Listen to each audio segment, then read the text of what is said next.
Upgrade iQOO 15 tahun ini emang gak main-main. Chipset ngebut, layar cakep, kamera pun makin matang. Tapi yang bikin gue mikir, kok harganya naik sejauh itu? Apakah iQOO udah berubah? Dan yang paling penting, semua upgrade tadi beneran kerasa gak sih pas gue tes paling ekstrim? Sama ini nih, baterai 7000 mAh hanya beneran awet atau cuma angka doang buat temenin gue dari pagi sampai malam? Yuk kita bahas. Impresi gue sama HP ini, sekarang dia lebih kekinian dengan bentuk boxinya. Terus keempat sudutnya juga lebih melengkung ya, jadi lebih nyaman kalau kena telapak tangan kita dibanding iQOO 13 lalu. Framenya juga udah nggak glossy lagi, jadi minim sama jiplakan sidik jari. Untuk kamera modul masih mirip, tapi sekarang lampu joget-joget alias monster halo-nya itu dimasukin ke bagian dalam. Jadi lebih berasa elegan, bukan yang langsung teriak, "Ini HP gaming, bos." ingetin gua sama mobil modifan yang ada lampu di bawahnya nggak sih? Cuman kalau dilihat posisi tegak gini nggak terlalu berasa, mesti dari samping baru keren liatnya. Kalau case bawaannya warna hitam ya, standar iQOO, enak dipakai tapi gampang berbekas. Kadang diselipin di tas, keluar-keluar ada goresan baru. Cuma emang isi tas gua macem-macem sih di sana. Sama satu lagi, kalau dipakai gini lampu joget-jogetnya jadi agak tersamarkan. Terakhir, HP ini kayak sebelumnya ada dua warna. Punya gua ini yang Alpha dan warna jagoannya putih atau Legend. Yang mari kita gosip dikit. Kalau si putih itu kayaknya udah gak collab lagi sama BMW deh. Gue sempet kepoin di websitenya iQOO, logonya berubah Buat gue sendiri sih lebih suka yang warna hitam ya. Terutama pas lampunya nyala lebih berasa glowingnya dibanding yang putih. Cuman kalau HP kalian mau lebih ditengok banyak orang, putih ini bakal lebih cocok. Oke guys, sebelum masuk ke spesifikasi, gue mau bahas dulu satu tes terpisah buat tahu SOT HP ini yang dimulai jam 9 pagi dengan baterai 100%. Terus gue sempat nonton YouTube dan ngegame cukup lama yang hasilnya kalian bisa lihat nanti ya. Dan aja gile, di jam setengah 4 baterai masih ada di 50%. Buat SOT-nya aja udah dapet 4 jam sendiri tuh. Dan di part 2 nanti biar lebih menarik, koneksinya sekarang gue pakai data seluler sampai akhir ya. Apakah SOT-nya bakal lebih ngedrop? Sabar, dan sekarang kita lanjut ngomongin spesifikasi dulu. Yang lengkapnya kalian langsung lihat di layar dan pause aja kalau mau baca lebih detail. Paling yang mau gua highlight, di sini ada hal-hal apa aja yang berasa bedanya dibanding seri sebelumnya iQOO 13. Gua kok baru ngeh ya, si iQOO 14 ini kemana nih? Skip langsung ke 15 itu berasa kayak main game RPG menang lawan bos gede yang langsung naik 2 level. Dan pertama dari sisi ukuran layar sih beda dikit aja. Tapi di iQOO 15 ini teknologi layarnya lebih canggih dan collab sama Samsung yang bareng-bareng kembangin teknologinya. Yang mana nama kerennya itu Samsung 2K M14 Lit OLED. Dan iQOO 15 ini jadi HP pertama yang pakai loh. Yang intinya aja ya, lebih hemat daya, lebih tajam, tembus 6000 nits dan nyaman juga buat mata kita. Habis itu buat performance, lagi-lagi jadi HP pertama di Indonesia yang pakai chipset baru Snapdragon, yaitu 8 Elite Gen 5. Respect dah. Terus pakai LPDDR5X dan UFS 4.1. Yang mana buat benchmarknya kalian bisa lihat di sini untuk AnTuTu, Geekbench, dan 3D Max Stress Test. Kalau dibandingin sama HP bersnapdragon 8 Elite Gen 5 yang sempat gua review kemarin, hasilnya cukup mirip sih, mau AnTuTu ataupun Geekbench. Kalau 3D Max Stress Test sayangnya selalu stop nggak bisa kelar. Nah, habis itu bagian ini yang bikin iQOO cukup bersinar. Dari sisi area coolingnya yang makin luas dari 7K ke 8K mm persegi. Dan dapat upgrade chipset khusus bikinan iQOO yaitu chipset Q3. Begitu buka Genshin, ada menu khusus Q-Chip Zone yang kasih opsi buat ubah resolusinya ke ultra high dan extreme. Terus frame rate-nya juga bisa dinaikin ke 120 fps. Nanti kita buktiin di bagian gaming ya, apakah beneran ngaruh. Terus secara suhu dan konsumsi daya juga jauh nggak sih dengan mode normal. Selain itu udah support ray tracing yang kalau diperhatiin cukup berasa bedanya. Cahaya sama bayangan itu lebih real dibanding yang off itu dimana sebagian besar objeknya diterangin.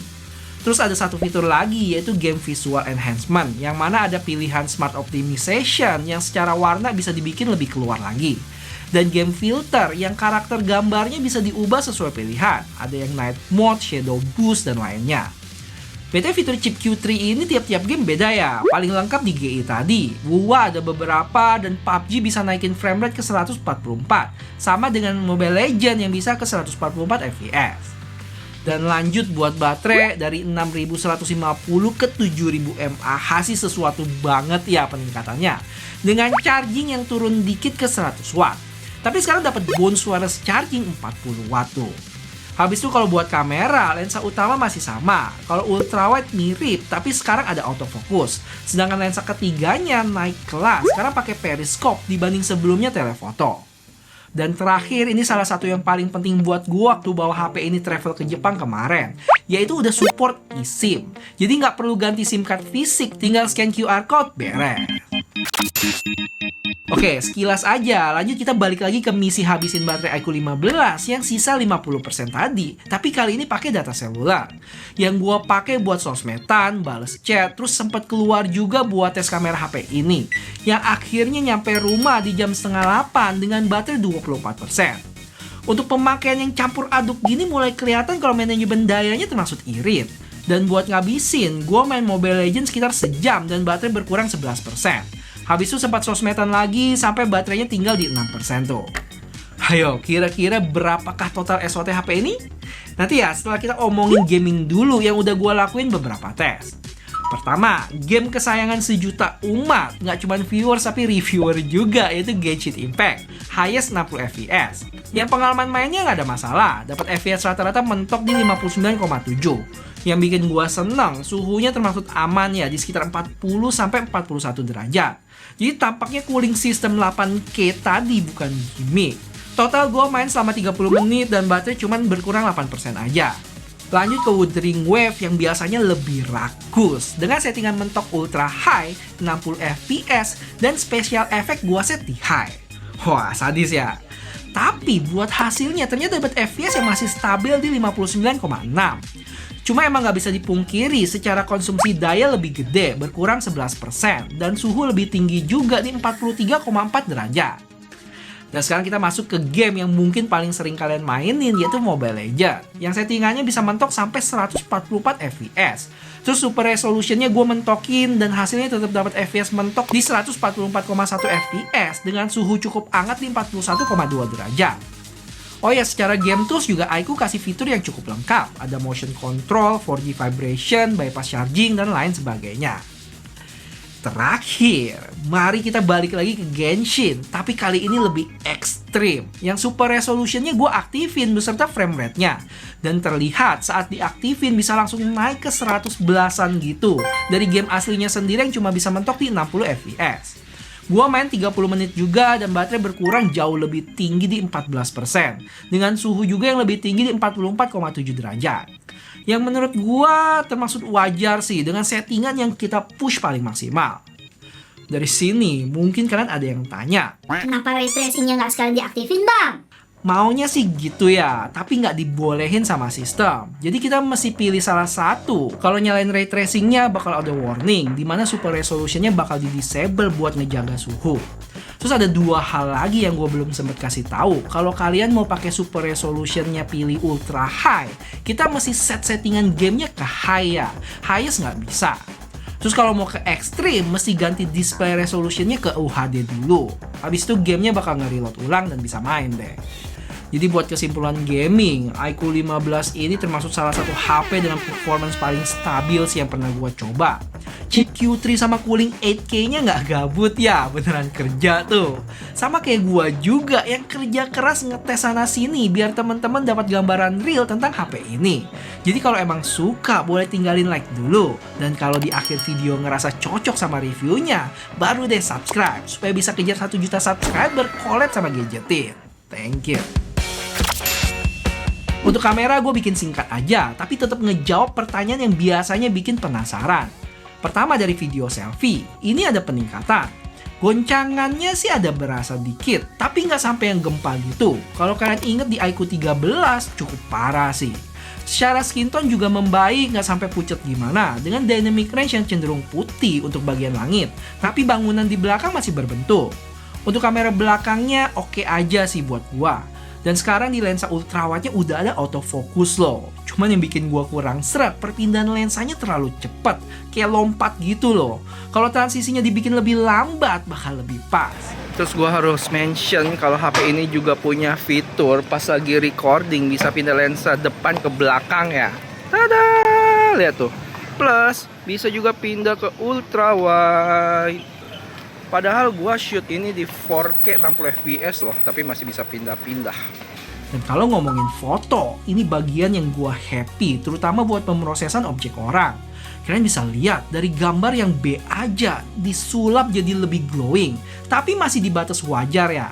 Padahal beauty-nya nggak gua aktifin sama sekali. Lanjut buat periskop, untuk zoom 10 kalinya masih bisa hasilin gambar yang detail banget. Kalian bisa bayangin jarak sejauh ini, tapi hasil masih mantap. iQOO juga bawa fitur 4 musim yang ada di HP Vivo. Jadi tanpa edit-edit lagi bisa dapat 4 5 beda kayak di negara lain. Dan terakhir buat resolusi videonya lengkap tuh. Bisa mentok 4K 60 dan 8K 30 untuk kamera belakang. Dan selfie-nya 4K 60. Overall buat kamera cukup positif sih. Jelas belum selevel Vivo X series, tapi paling nggak peningkatannya ada berasa.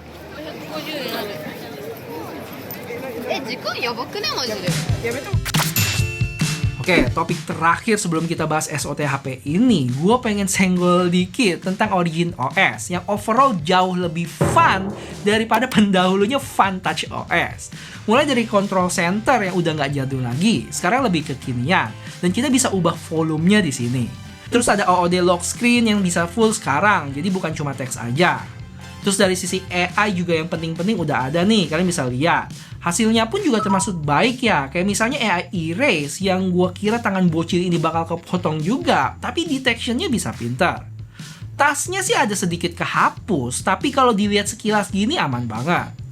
Terus lihat lagi deh animasi hilangnya, keren ya, udah kayak Thanos lagi ngejentikin jari.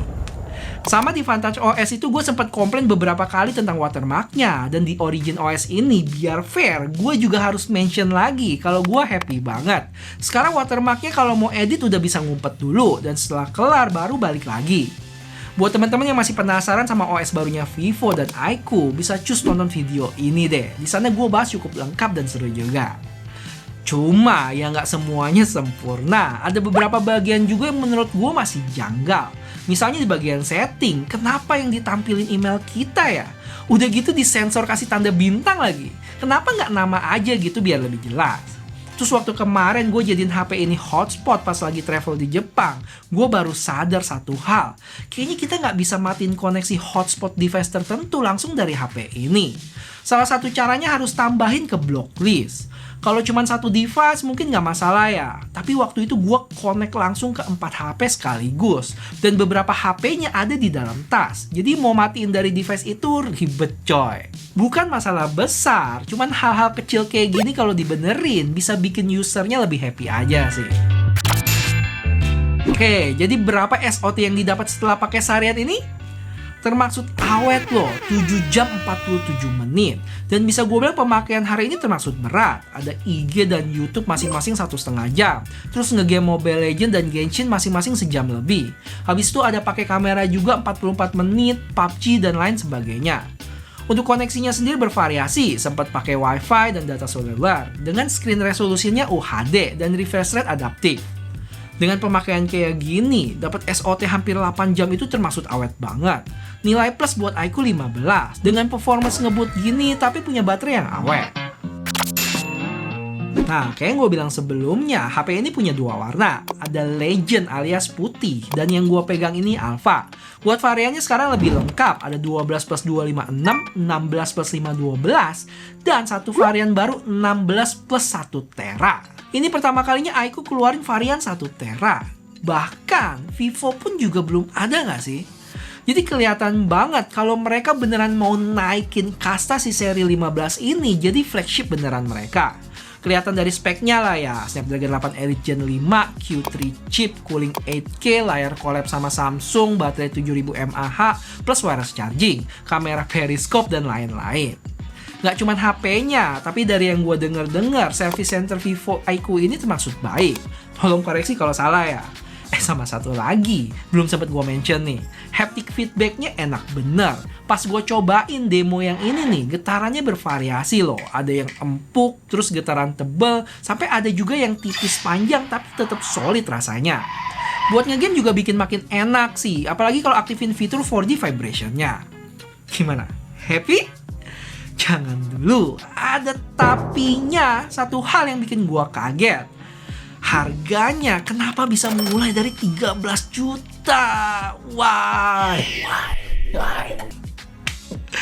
Kalau bener segitu ya, naik 3 juta dibanding iQOO 13 kemarin. Dan jujur ini angka yang bikin jidat gue berkerut. Naik 1 juta sih masih oke lah. Kalau 2 juta mungkin masih bisa tutup mata kalau ditambah bonus-bonus yang mantap. Tapi 3 juta, tunggu nih, ada apa sih sebenarnya?